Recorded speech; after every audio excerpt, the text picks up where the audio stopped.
This is SSPTV News, brought to you by Samsung Productions and the Hazleton Standard Speaker. We check in with another local school to see how the year is going so far. That story and more next. Hey there everyone, and thanks for joining us. I'm Ken Carr with your local information from SSPTV and the Hazleton Standard Speaker. Miller Keystone Blood Center has a critical need for donations. The Blood Center says there's multiple trauma victims in local hospitals in need of blood, and there's an emergency need for O positive and O negative blood types. They are also in critical need of all blood types as well as plasma and platelets. Donations are done by appointment only, so if you want to help, call 800-223-6667 or go to giveapint.org. Now let's head to the mines for our Week 3 high school football Coal Scale rankings.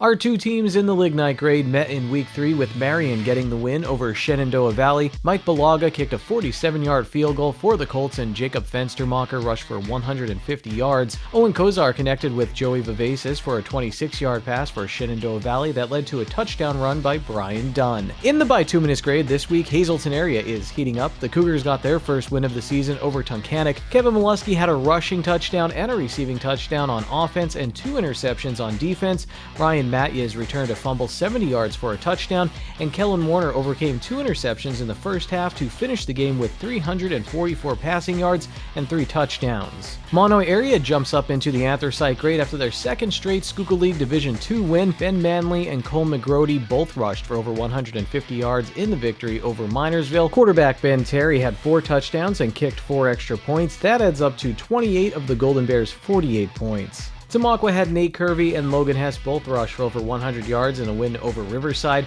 Kirby had 4 touchdowns and Hess had 1. North Schuylkill went to overtime to beat Blue Mountain in a Schuylkill League Division I game. Jared Tenari had 2 fumble recoveries for the Spartans, and in overtime he scored a touchdown on a fake field goal off of a pass from kicker Dylan Dietz. We've been checking in on local schools to see how the year has been going and how they've been overcoming challenges presented by the pandemic. Here's our Janine Lassant with an update from Emmanuel Christian School in Hazleton.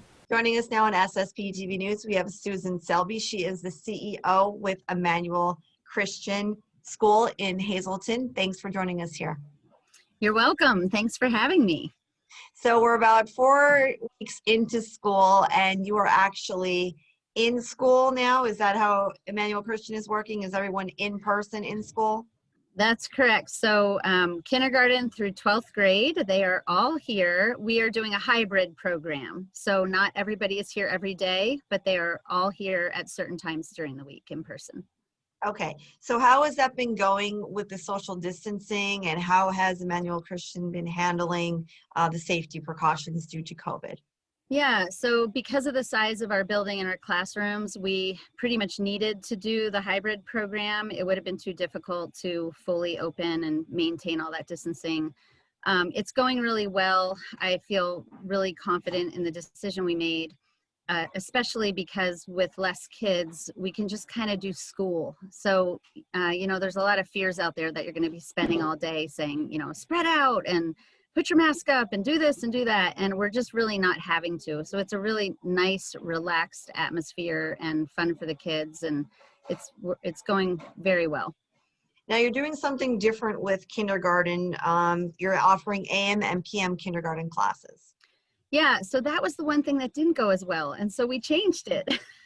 So when you're a small organization, you can be flexible, and one of the things that this pandemic is teaching us all is that we all have to be flexible.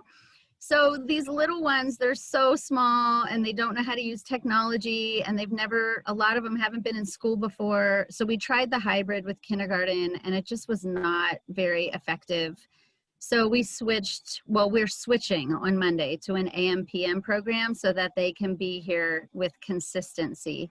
So they'll be here 4 days every day, and then Mondays will still be asynchronous learning at home. And there's some good in that too, because that way they're still going to learn how to do technology, so that if for some reason we had to go fully online, they'd be prepared. We hope not. Our goal is to stay open all year. Yeah. So 90% of the students that go to Emmanuel Christian actually receive financial aid, which I found really remarkable. You are still taking enrollment if someone is thinking that maybe they need a different option for education? Yeah, we are. We have a few spaces left in most grades, not all, but enrollment is still open, and that's correct. 90% receive financial aid. That's consistent with our mission to be a blessing to the city, and we want Christian education to be financially accessible to anybody who would like to have it. Now, is that due to donors, or are you looking, obviously, you're always looking for donors? Yeah, so most nonprofit organizations, that's how you survive. So we can only do what we do because of the generosity of so many people in the community that do donate to Emmanuel Christian School. And then we also do give tuition discounts. We have a certain percentage of tuition discounts that we're able to give to make it work.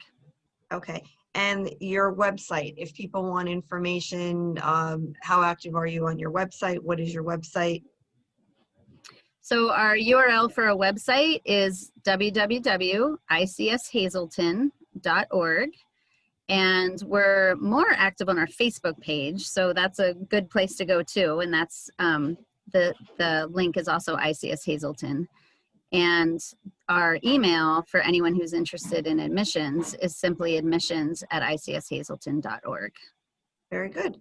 Well, fingers crossed that we stay in school with your hybrid and, work this out as much as we can and expect the unexpected here in 2020.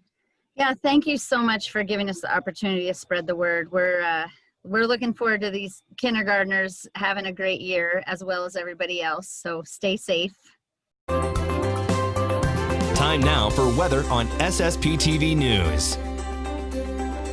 We may see some heavy rain this work week. Here's our forecast from the National Weather Service. A 20% chance of showers after midnight tonight. Mostly cloudy with a low of 62 degrees. Wind gusts as high as 22 miles per hour. Tuesday, a 60% chance of showers and a possible thunderstorm. Cloudy with a high of 70 degrees. New rainfall amounts between 1/4 and 1/2 of an inch possible. Tuesday night, 80% chance of showers with thunderstorms possible after 8 p.m. Low of 53 degrees. New rainfall amounts between 1 and 2 inches possible. Wednesday, a 50% chance of showers and thunderstorms before 2 p.m., then a slight chance of showers, cloudy with a high of 61. Wednesday night, 20% chance of showers, mostly cloudy with a low of 48 degrees. Thursday is mostly sunny with a high of 63. Thursday night, mostly clear with a low of 43 degrees. Friday is mostly sunny with a high of 59, and Friday night, mostly clear with a low of 39 degrees.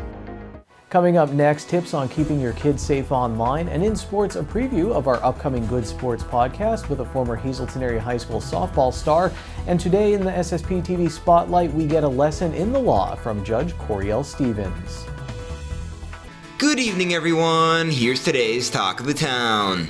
The Walk-In Arts Center in Schuylkill Haven will be having the 2020 Virtual Folk Art and Community Makers Festival on Saturday, October 3rd. For more information on the event, you can visit walkinartscenter.org. SSPTV News would like to send sincere condolences to the family and friends of Evelyn M. Stank Adams, age 90, of Hazel Township. Mass will be Wednesday at 10 a.m. at Church of St. Joseph. Friends may call Wednesday from 8:30 to 9:30 a.m. at the Firo Funeral Home. Today's social and obituary report is brought to you by Harmon Funeral Homes and Crematory. Call 570-788-0977 or go to harmonfuneral.com.